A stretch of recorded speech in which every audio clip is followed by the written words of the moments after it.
उसको भी सब सॉल्व करोगे।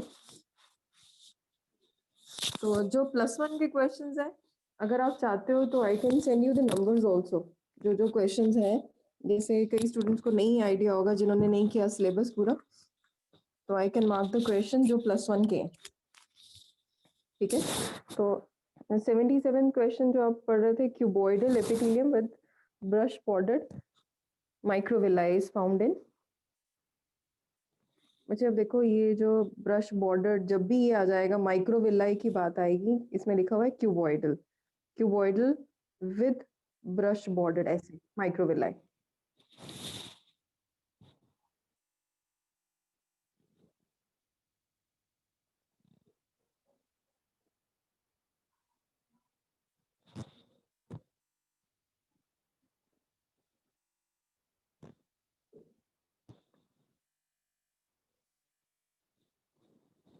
Okay, so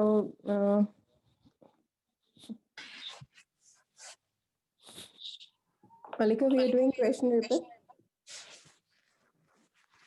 Need question paper. Open your question paper for question number 77.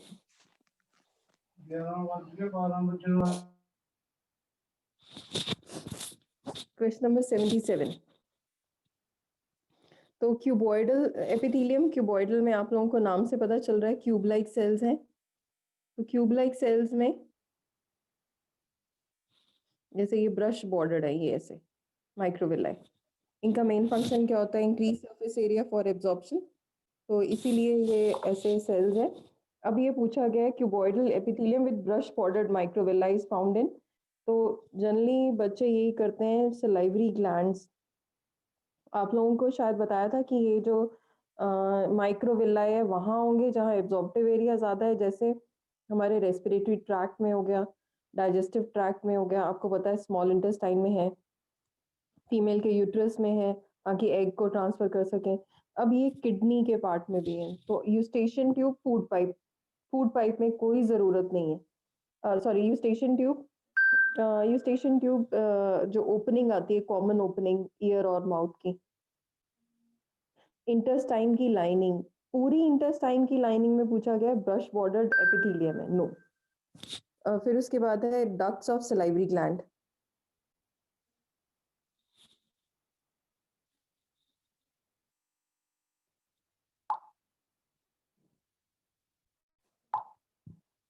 तो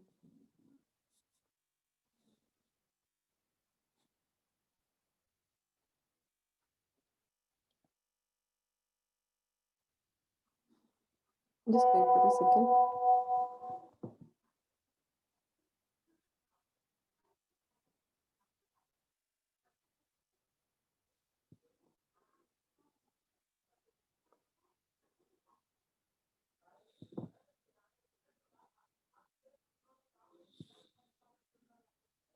तो या तो ये यूट्रस में होना चाहिए था, और इसमें ऑप्शन सी नहीं है। फर्स्ट ऑप्शन दी हुई स्टेशन ट्यूब, बता दिया आपको वो नहीं है। लाइनिंग ऑफ इंटेस्टाइन, मैक्सिमम बच्चों ने इसका आंसर दिया लाइनिंग ऑफ इंटेस्टाइन।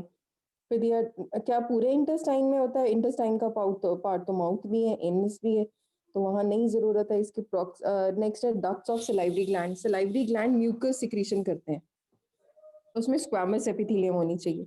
लास्ट रह गया आपके पास कॉन्वोल्यूटेड ट्यूब्यूल ऑफ नेफ्रॉन, तो किडनी में भी ये पार्ट है, तो आंसर इज फोर्थ। क्या हमारा ये फोर्थ क्वेश्चन हो चुका है? 77 का ऑप्शन बता दिया था मैंने आपको। यस, 77 का है फोर्थ ऑप्शन।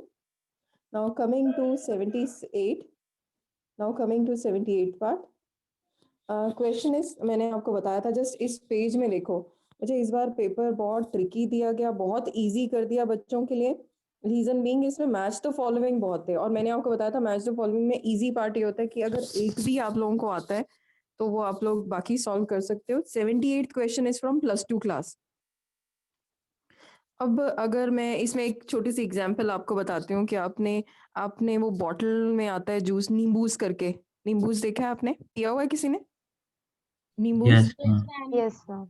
तो क्या उसमें नींबू की पल्प या नींबू के सीड्स होते हैं? लेमन सीड्स आते हैं उसके अंदर, ये लेमन पल्प आता है? No ma'am. No, not at all. But you can have the flavour of the lemon, citric acid. Lemon में तो सिट्रिक एसिड है, तो सिट्रिक एसिड निकालते किससे हैं my dear friends? They are not using lemon at all, क्योंकि इतने सारे नींबू काटने में और नींबू के रस में आपको पता है कई में रस आता है, कईयों में लेमन जूस आता है, कईयों में बिल्कुल ही नहीं आता।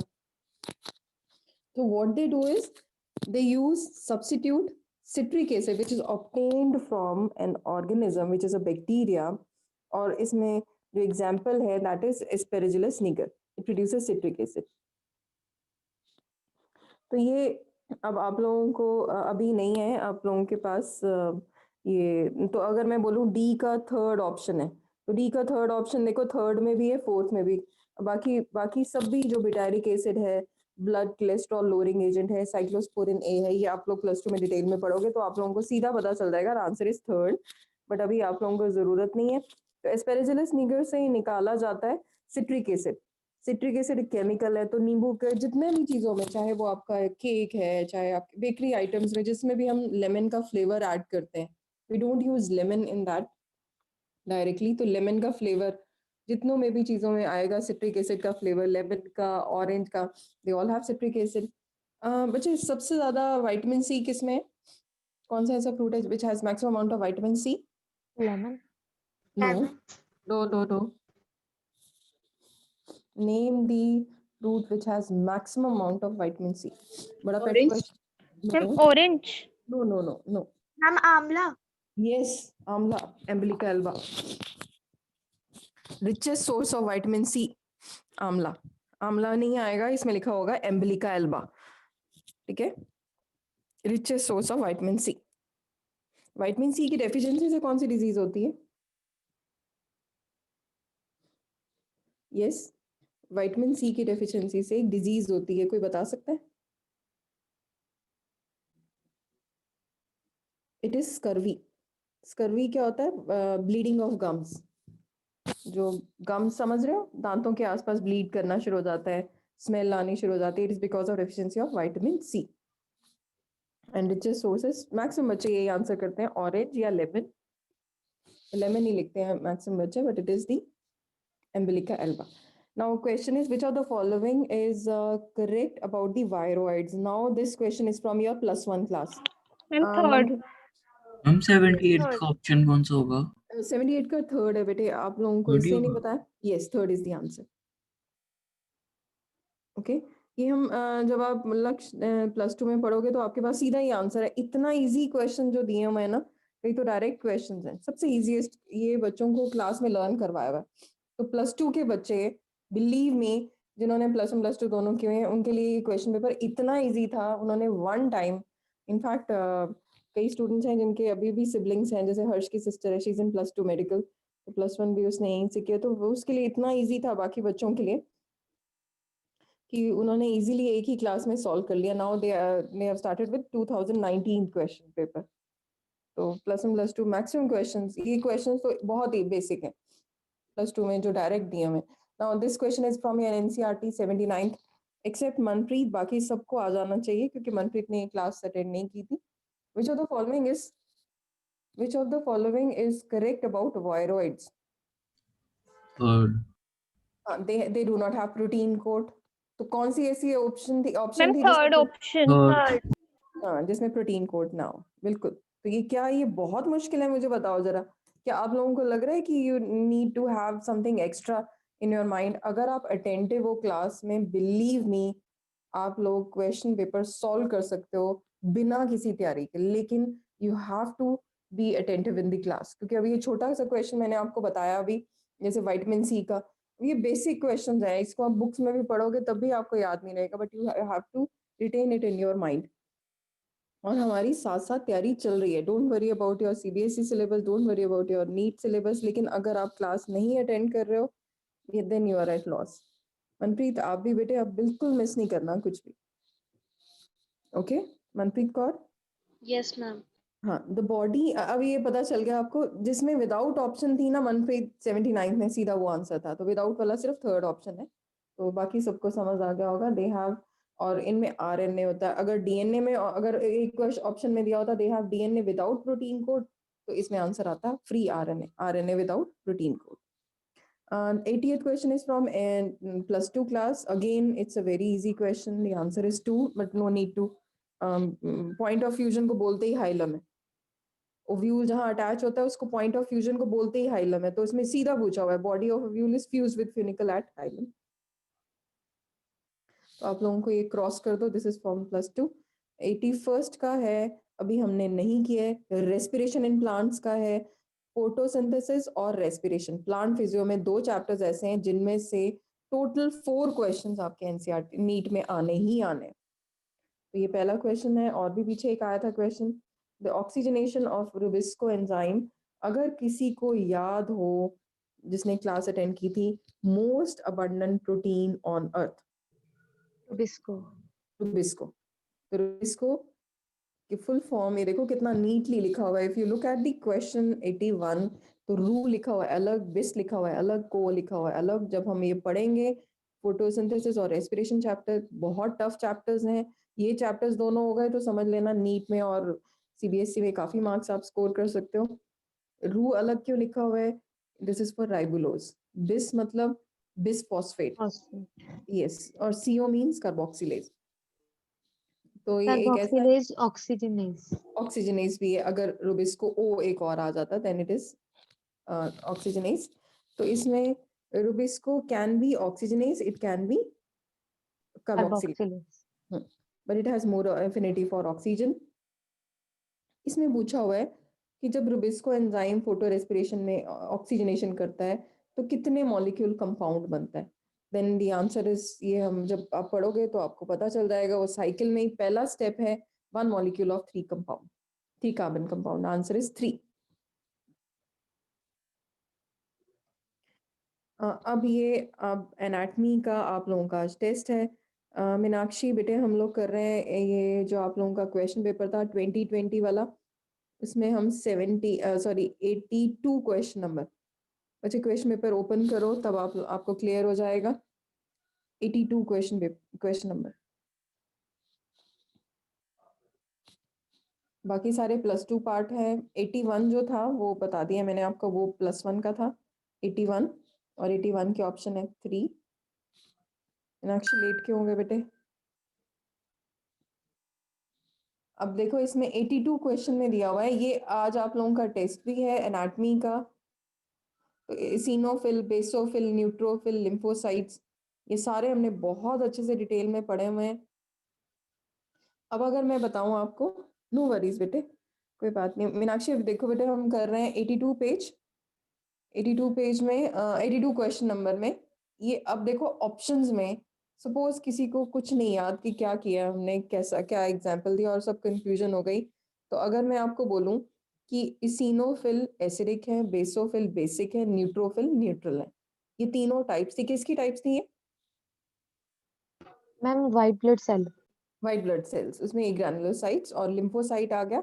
लिम्फोसाइट्स वो होते हैं which helps in providing immunity. अब देखो इसमें ऑप्शंस हैं, अगर मैं आपको बताऊं जो डी का आना चाहिए फर्स्ट, डी का आना चाहिए फर्स्ट। लिम्फोसाइट हमेशा इम्यूनिटी देते हैं, तो और कोई ऑप्शन में है ही नहीं इम्यूनिटी, तो डी का फर्स्ट आ गया। डी की फर्स्ट सेकंड किस हो गया। ऑप्शन में? Second answer, second. Second.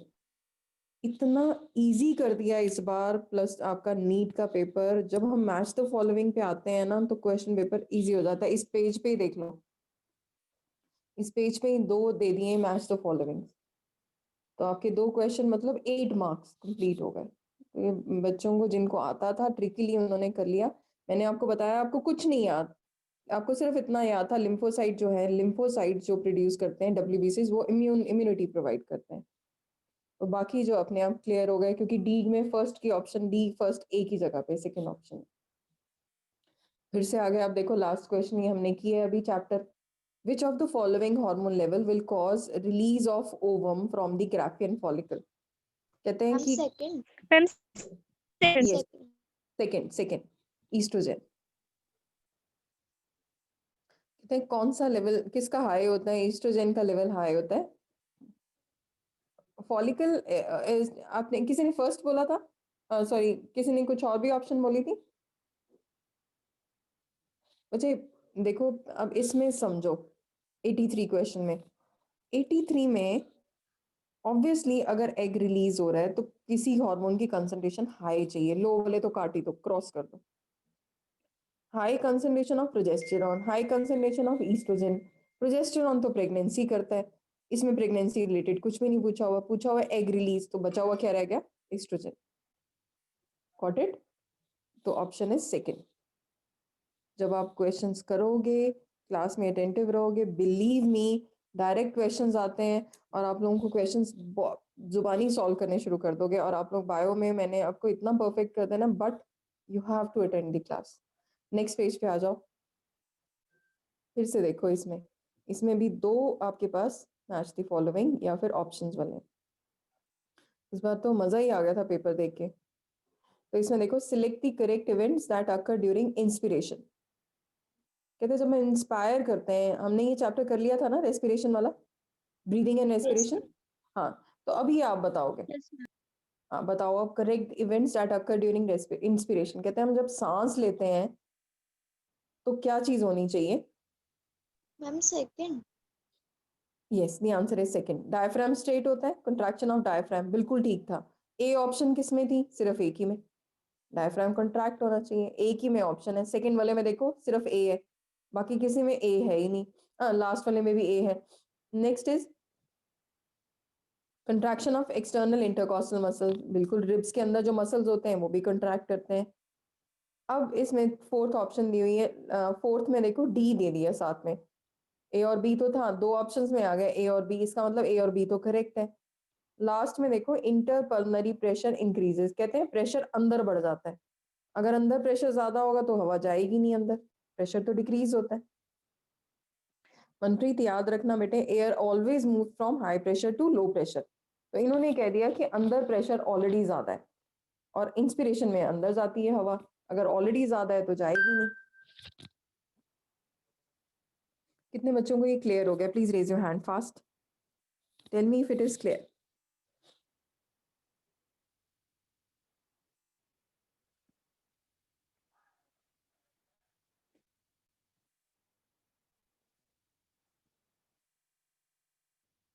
Yes, Harsh, Meenakshi, Ritika, Anubhav, I am waiting बेटे।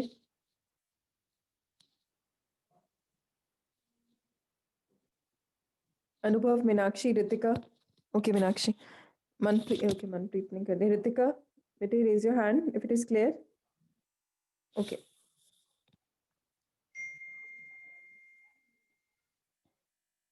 now the question, next question 85th is from +2 part। Maximum questions जो आए थे +2 के थे और बहुत ही easy। तो 84th का मैंने आपको बता दिया, answer is 2। 85th is from the +2 part, तो अभी आप लोगों को जरूरत नहीं है, इसको क्रॉस कर देना। अब ये क्वेश्चन जो है ये उनके लिए होता है, अब ये गिफ्ट, जिफ्ट, आईयूटी, ये आप लोगों ने, किसी को समझ आ रहा है क्या चीज बात हो रही होगी? आईयूटी क्या होता है? गिफ्ट, जिफ्ट, ओके, ये आप लोगों के अभी लेवल पे नहीं है, +2 का है ये पार्ट और बहुत इजी है। बच्चे जो पेरेंट्स के इनफर्टाइल कपल है, जिनके बच्चा नहीं होता, उनमें हम ये टेक्निक्स देते हैं, ART, असिस्टेड रिप्रोडक्टिव टेक्नोलॉजीज। तो उसमें ये दिया हुआ है, जी से आ गया गैमीट, Z से आ गया जाइगोट, IU से आ गया इंट्रायूटराइन टेक्निक। ये कुछ टेक्निक्स हैं, आंसर इज 2, लेकिन अभी आप लोगों को जरूरत नहीं है, बहुत इजी है, देखने में मुश्किल लग रहा है। आप लोगों ने सुना हुआ है टेस्ट ट्यूब बेबीज, आजकल इनफर्टिलिटी, IVF टेक्निक, IVF बार बार हो रही है, आपने सरोगेसी सुना होगा। अब कई जो है काफी बड़े बड़े एक्टर्स हैं, उन्होंने, जैसे इवन शाहरुख खान ने, उन्होंने सरोगेसी करवाई, जैसे एग जो है फीमेल का, उसकी वाइफ का, शाहरुख खान की वाइफ का, शाहरुख का स्पर्म किसी और की वूम में बच्चा किया उन्होंने 9 मंथ्स के लिए। अब उस मदर के कोई करेक्टर्स नहीं आएंगे, she is carrying that zygote for 9 months embryo, सिर्फ उसने किराए की जगह दी है, उस बच्चे को रहने की जगह दी है, otherwise that baby is not deriving any nutrition, not deriving any gene from the mother body. तो अब ये बच्चे को भी हम किराए की किसी की वूम में रख सकते हैं, दैट इज कॉल्ड एज वो सरोगेसी। न्यूट्रिशन कहाँ से लेगा फिर? मदर बॉडी से, बट मदर बॉडी का कोई कोई रिलेशन नहीं है, मदर बॉडी ने सिर्फ उसको जगह दी, जैसे किराए पे रहने के लिए जगह दे देते, क्योंकि जीन्स तो सारे, DNA तो वो पहले ही बन गए, जाइगोट बन गया। हमने क्या किया, टेस्ट ट्यूब में स्पर्म और एग को फर्टिलाइज करा दिया। ऐसे ही आमिर खान ने किए, सब सब ऑलमोस्ट इवन शिल्पा शेट्टी ने अभी जो गर्ल हुई है उनकी, that is through surrogacy only. They have given their donated their eggs and sperm. Mother father वही है, parents वही है, but they have used somebody else's womb for carrying their baby. 9 months के लिए वो बच्चे की जगह मिल गई बस। It's really, आप लोग +2 पढ़ोगे ना, you'll be amazed. +2 में तो ऐसा मतलब सुन के भी लगता है what, ऐसा होता भी है? अभी अभी भी अब आप लोगों को हैरानी हो रही होगी कि ऐसा भी कभी कोई हो सकता है। Yes, it is happening everywhere. जो लोग चाहते हैं कि बॉडी, जैसे अब कई फीमेल्स नहीं कैरी कर पाते एम्ब्रियो को फॉर लॉन्ग, तो they go for this IVF technique, they go for this surrogacy, and it is very common these days. मैंने आपको बता दिया कितने एक्टर्स ने किया ऐसे। जो उनका शाहरुख खान का 3rd सन है, दैट इज जिसका नाम है अब्राम, वो है सरोगेसी। आमिर खान का जो सन है दैट इज थ्रू सरोगेसी।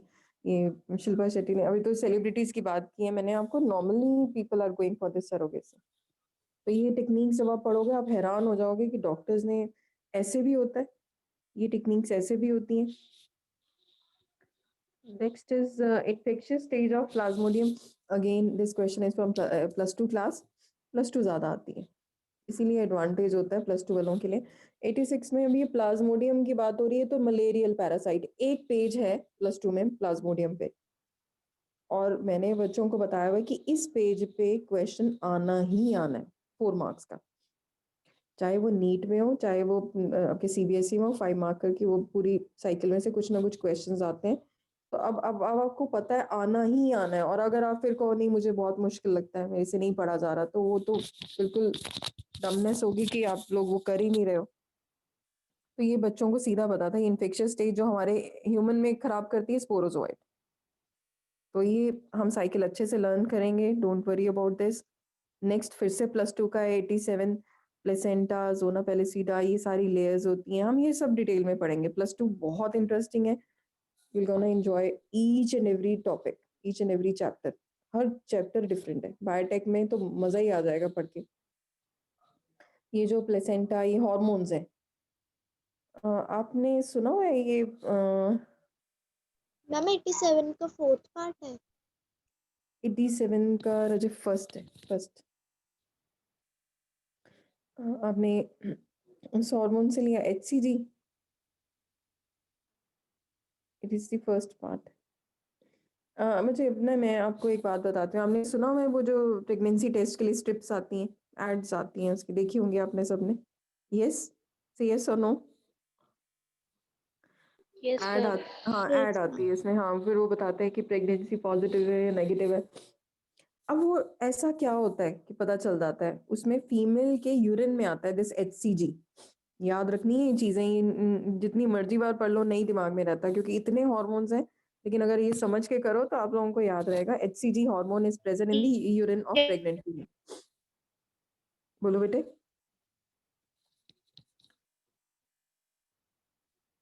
बच्चे you not Audible, repeat Harjot.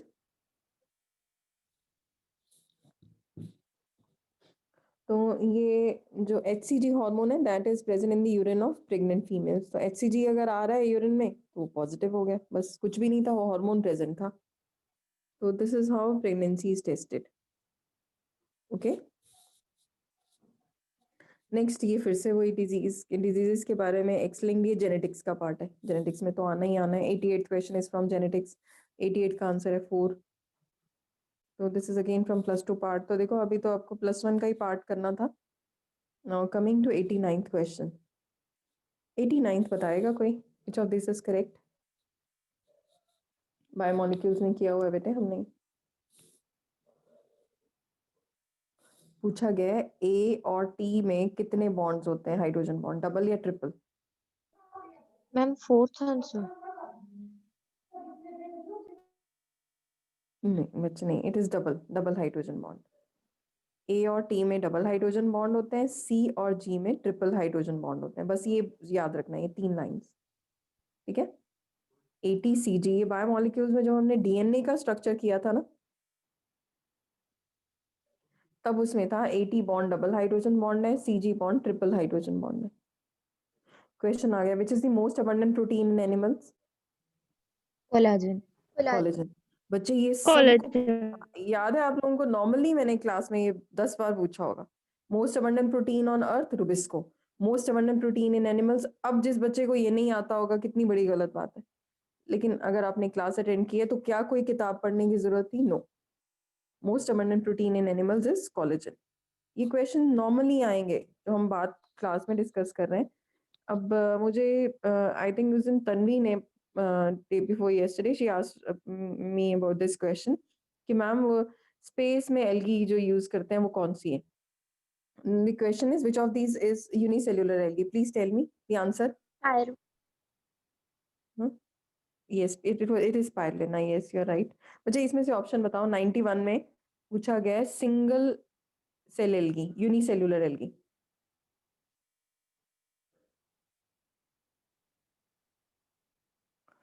अब इसमें मुझे पता था कि क्लोरेला तो यूनिसेल्युलर है। ये क्लोरेला जब हमने पढ़ा था that is a unicellular green algae which is used by space travellers. Spirulina भी सिंगल सेल होती है क्योंकि देखो लेमिनेरिया, मनप्रीत ध्यान से सुनना बेटे, लेमिनेरिया सबसे लॉन्गेस्ट है। लार्जेस्ट एल्गी कौन सी है? लेमिनेरिया। तो ऑब्वियसली सिंगल सेल तो लार्ज होगा नहीं। जेलिडियम और ग्रेसिलेरिया दोनों रेड एल्गी हैं। रेड एल्गी हमेशा फिलामेंटस ज्यादा होती हैं। एनाबीना नॉस्टॉक, एलामीना वॉलवॉक्स। वॉलवॉक्स बॉल होती हैं, फुटबॉल लाइक स्ट्रक्चर है इसका ज्योमेट्रिकल, वो एक तो है नहीं है, कॉलोनियल है। बचा हुआ क्या ऑप्शन रह गया? First.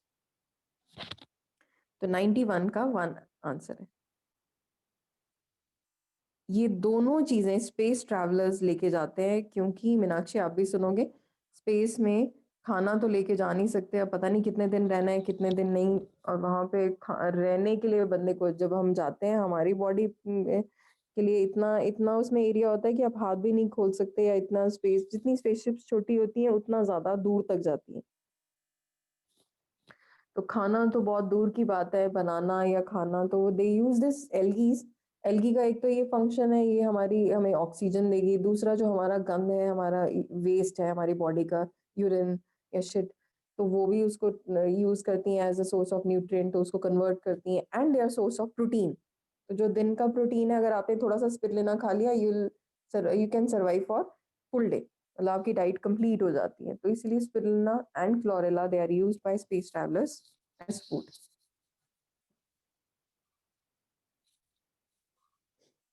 Next is the plant parts which consist of two generation. Again 92 is from +2. Flower के बारे में ये आप लोग रहने दो अभी इसका part. This is answer is 1। 93 again from +2। No, it is from +1। ये आपको टॉपिक आपका रिमूव हो गया। हार्टवुड सैपवुड याद है? हार्टवुड शायद आप लोगों को करवाया था, हार्ट से बताया था हार्ड है, सैपवुड लाइट वुड होती है। अब इसमें ऑप्शंस देखो। Due to deposition of tannins resins heartwood is dark in colour. बिल्कुल ठीक। इसमें क्वेश्चन में पूछा हुआ है आइडेंटिफाई इनकरेक्ट। हार्टवुड मैंने अभी बताया हार्ड होती है, डार्क होती है, तो वो डार्क पूछा गया क्यों है? क्योंकि उसमें टेनिन और रेजिन है। हार्टवुड डेड होती है, डज नॉट कंडक्ट वाटर, बिल्कुल ठीक। Sapwood is involve in conduction. अगर हार्टवुड डेड है तो सैपवुड लिविंग होती है, yes it helps in conduction. Sapwood is the innermost secondary xylem and is lighter in color. It is not the innermost, बिल्कुल outermost region होता है। The answer is fourth. 93rd का है fourth option. कितनों को समझ आ गया हार्टवुड और sapwood? Please raise your hand. Heartwood और सैपवुड ये हमने एनाटमी में किया था, मैंने आपको समझाया था ये टॉपिक, क्योंकि हार्टवुड हार्ड को बोला जाता है, कहते हैं जो हार्डवुड है that is durable wood. Sapwood is lighter wood, जो हम कैरेज के लिए कार्टन्स बनाते हैं, they are made from sapwood, जो हल्का होता है।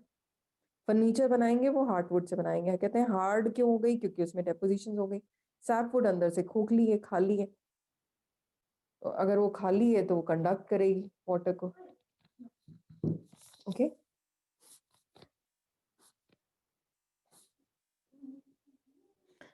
मुझे ये जो है ना क्वेश्चन 94 ये हम पढ़ेंगे +2 में, लेकिन मैं आपको अभी फिर से बता रही हूँ।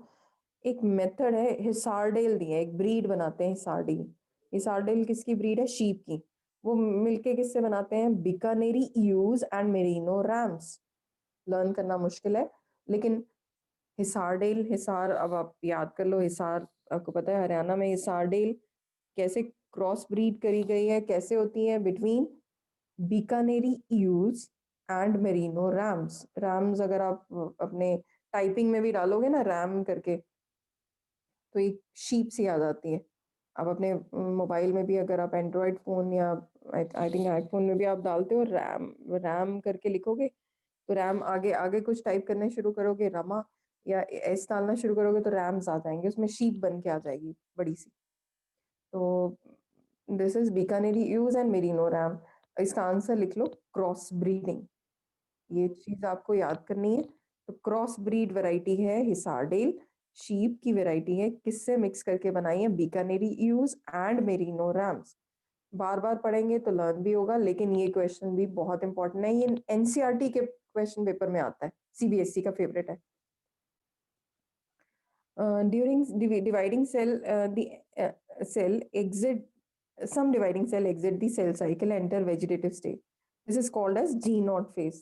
The process occurs at the end of, बताओ आंसर, G0 phase किसके? Okay, yes, the answer is, अब इसमें दो ऑप्शंस बनती हैं, M phase भी ठीक है, अगर G1 कोई बोलता है तब भी ठीक है। ठीक है, तो ये हमने किया हुआ है सेल साइकिल, सेल साइकिल सबने किया था।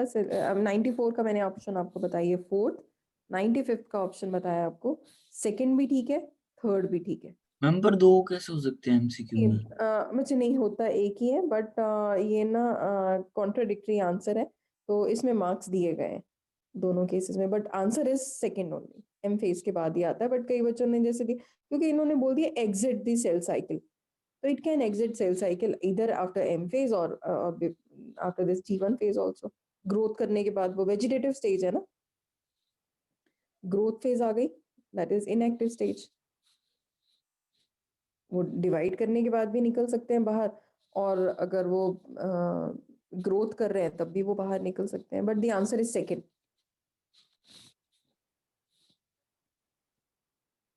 Next page 96th. Identify the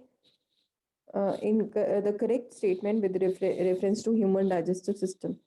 अब ये सब ने किया हुआ ह्यूमन डाइजेस्टिव सिस्टम, इसमें वर्मी फॉर्म अपेंडिक्स जो हमारे बॉडी का हिस्सा नहीं है, जिसका कोई काम नहीं है, vermiform appendix, yes it is a part, no it is not duodenum, duodenum का नहीं पार्ट होता है, ये पार्ट होता है लार्ज इंटेस्टाइन का। Ileum opens into small intestine, no, ileum jejunum is a part of small intestine, ileum jejunum. Serosa is the innermost layer of alimentary canal, सबसे innermost layer mucosa होनी चाहिए, mucus होता है। तो last part रह गया ileum, highly coiled part, small intestine का ही पार्ट था। मैंने अभी बताया ना सेकंड ऑप्शन में ileum is a part of small intestine, उन्होंने लिख दिया था ileum opens, ileum is highly coiled part small intestine. The answer is fourth correct option. 97th evolution chapter है +2 का, रहने दो इसको।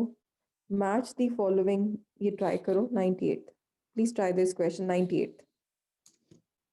ये आप लोगों को करवाया मैंने हॉर्मोन्स का। Everyone should try this question because everyone has done last chapter, ये hormonal chapter में से।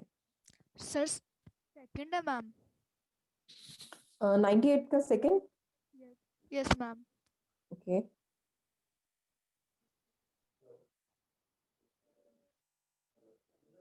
बच्चे आपने ये याद रखना है पेनक्रियास के लिए और एड्रिनल ग्लैंड के लिए।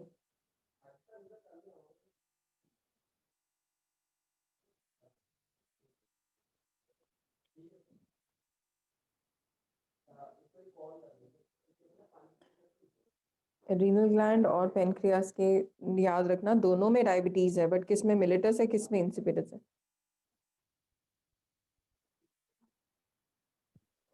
मैम पिट्यूटरी में इंसिपिडस होता है ना? पिट्यूटरी का यस इंसिपिडस है। अच्छा आपने किसी ने आंसर ऑप्शन दी थी सेकंड, रितिका आपने बोला था second option. No ma'am.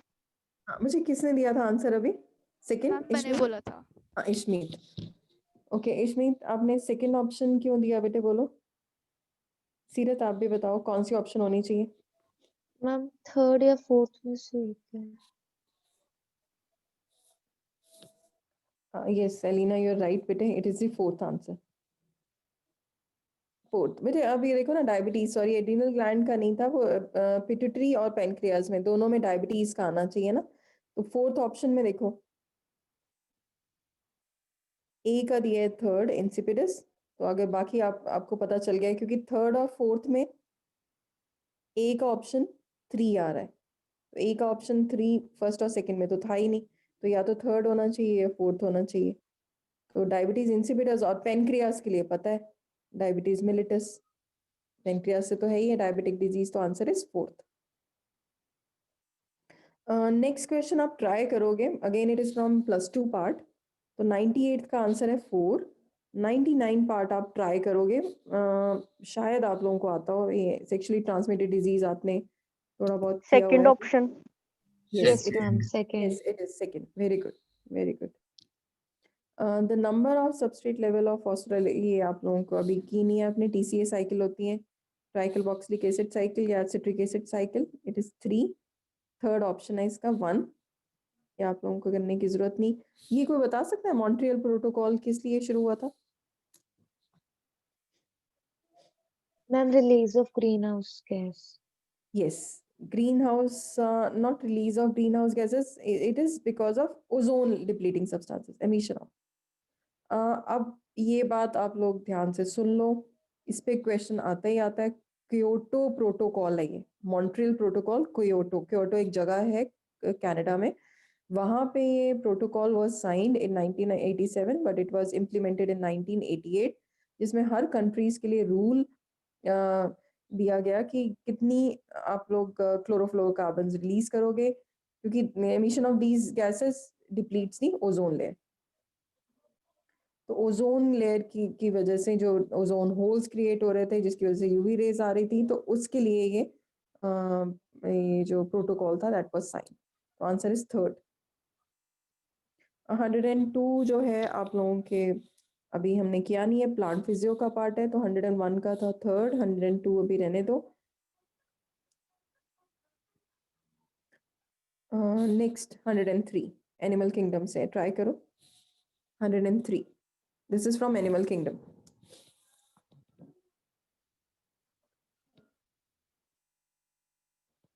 Ma'am इसका थर्ड है थर्ड इज द आंसर। कैसे किया आपने बताओ। क्योंकि मैम डी बायोल्यूमिनेसेंस है इसमें एग्जांपल स्टेनोप्लाना हो गई बस स्टेनोफोरा बस से। Very good very good. तो अगर ये किसी को पता है बायोल्यूमिनेसेंस रात को जो चमकते हैं वो टीनोफोरा थे टीनोप्लान है।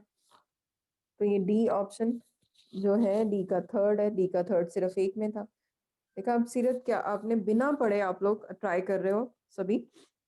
Yes easy ma'am. तब होता है जब आप लोगों को एक भी चीज दिमाग में आपने क्लास में अगर एक भी चीज अटेंटिवली किया हुआ है या आपने टेस्ट की अच्छी तैयारी की हुई है तो आप लोगों को नीट की कोई स्पेशल प्रिपरेशन नहीं होती। इट इज योर माइंड जो अपनी रिटेनिंग कर सकता है। अगर मैं आप लोगों को बोलूं कि डेट्स आप आज याद करो और अगले साल आपका पेपर है तो it is not possible to retain all the dates और डेज। तो आप लोगों को याद ही करने क्योंकि रिटेन इतनी देर रखना ये डेज और जो चीज़ कैलकुलेटिव होती है वो मुश्किल होती है लेकिन ये चीज़ें लर्न बार बार पढ़ेंगे तो लर्न भी रहेंगी। 103 का आ गया थर्ड। ये 104 एक एनसीईआरटी में छोटी सी लाइन दी हुई है अकॉर्डिंग टू रॉबर्ट में the global species diversity is about 7 million बहुत छोटी। और ये ऑलमोस्ट सब बच्चों को आती है जो +2 में पढ़ रहे हैं क्योंकि हम एक एक लाइन से पढ़ रहे हैं इकोलॉजी तो उनको पता है। तो दिस क्वेश्चन और कई बच्चों ने बोला ये रॉबर्ट में कि अब हमें क्या पता क्या है क्या नहीं। This line is given in your NCERT +2 class. अब रे फ्लोरेट्स एक होते हैं रे फ्लोरेट्स और एक होते हैं डिस्क फ्लोरेट्स। ये बात कर रहे हैं किसकी सनफ्लावर की। सनफ्लावर अगर आपने कभी देखा है सभी ने तो पता है सबको कि एक बाहर होते हैं रे फ्लोरेट्स एक अंदर होते हैं ब्राउन कलर के डिस्क फ्लोरेट्स। तो बाहर वाले जो है अगर मैं एक निकाल के देखूं तो एक पूरा एक फ्लावर होता है। तो ये पूछा गया है कि कौन सी टाइप ऑफ ओवरी है answer is 2 inferior ovary ray florets. बाहर वाले फूलों की कौन सी ओवरी है ये लर्न करना है आपको। It is inferior ovary. Again next is from genetics. पता है आपको जेनेटिक्स से 4 क्वेश्चन आने ही आने हैं। अगला बायोटेक में से है, देखने में मुश्किल लग रहा है, बहुत इजी है क्योंकि वही फिर से वही बात आ गई, मैच द फॉलोइंग है और बच्चे तो सीधा देख के ही बता देंगे। बीटी जो है ना, बीटी फर्स्ट जो है, बीटी की फुल फॉर्म ही बैसिलस थुरिनजेनेसिस है। बी से बैसिलस है, टी से थुरिनजेनेसिस है। तो फर्स्ट का फोर्थ किस ऑप्शन में? सेकंड। सेकंड, तो वही आंसर। सेकंड सेकंड बेटे, फर्स्ट का फोर्थ, ए का फोर्थ, सीधा ही आंसर वो आ गया। 108 match the trophic level with their correct species example of grass, again in +2 productivity chapter है ये, इकोलॉजी में आएगा ये। First trophic level, secondary trophic level, try करोगे ये? सेकंड है शायद, second. Yes yes, it is Yes, the ma'am. Second. Second. Yes Second. Second, हाँ वेरी गुड वेरी गुड, ये बिल्कुल लॉजिकली था। वैसे ये आपको उसमें भी आएगा इकोलॉजी में। अगला ट्राई करो, अगेन फ्रॉम +2 क्लास। कोई बीमारी अगर किसी को याद है, फिलेरियसिस या Third option. Elephantiasis? Third, very good. Meenakshi आपने दिया बेटे answer, it is third. No ma'am. हाँ बच्चे, किसने दिया ये answer, third option? Ma'am Ritika. Okay very good Ritika. अच्छा, क्योंकि देखो मलेरिया मैं बार बार अभी बता रही हूँ, प्लाज्मोडियम, डी का 2, डी का 2 सिर्फ एक ही में। मलेरिया अभी मैंने बताया था ना, मलेरिया साइकिल में से एक आना ही आना है क्वेश्चन। प्लाज्मोडियम साइकिल बताई थी आपको, इन्फेक्शियस स्टेट स्पोरोजोइट, अगर किसी को याद है। किसको याद है? पलक याद है, अभी हमने पढ़ा था। Yes, ma'am. यस हाँ, मैम। प्लाज्मोडियम साइकिल थी और उसमें मलेरियल पैरासाइट जो इन्फेक्शन कॉज करता है ह्यूमन बीइंग को, दैट इज स्पोरोजोइट। ऐसी कौन सी रूट्स होती हैं which originate from the base of the stem? Fibrous root. From the base of the stem. Fibrous. Fibrous. बच्चे, it is not written from the stem, it is from the base of the stem. Base of the stem तो root ही आएगा, radical आएगा। It is called as primary root. आई बात समझ? Ma'am proper root कौन सी होती है? Proper root जो जो साइड से शुगर आती है, केन में होती है ना। उसमें स्टिल्ट है बेटे। शुगर केन में स्टिल्ट रूट्स होती ओ हैं, जैसे बनियन। बनियन ट्री में, Sorry. बनियन ट्री में, बनियन ट्री में जो बड़े बड़े पेड़ नहीं होते, जैसे जिनकी बहुत साइड पे रूट्स ऐसे जैसे मेन स्टेम जैसी लगती हैं, they are called as prop root. पीपल का पेड़ देखोगे, उसके आसपास बहुत बड़ी बड़ी ब्रांचेस नीचे गिरी होती हैं, ऐसे लगता है मेन स्टेम जैसी हैं बड़ी बड़ी, they are called as prop roots. ये +2 का पार्ट है, meiotic division in secondary oocyte। Secondary oocyte egg की बात हो रही है, तो 110 का था 2, 111 का आप लोग अभी रहने दो, इट इज वैसे first option. 112 again from +2 part. Rest we'll do in the next class. Please try these questions and I'll try to send the 2019 paper also. I hope you all are enjoying this part. बच्चे थोड़ा सा effort लगता है, I know, थोड़ा सा difficult भी लगता है, लेकिन अगर आप ध्यान से सुनोगे और attentive रहोगे क्लास में, तो you'll gonna enjoy a lot. धीरे धीरे हैबिट बनेगी, अगर ये हम एक्स्ट्रा एफर्ट करेंगे, फायदा अल्टीमेटली आप लोगों का होगा। Okay, so see you tomorrow, and you all have test at 3 p.m. okay?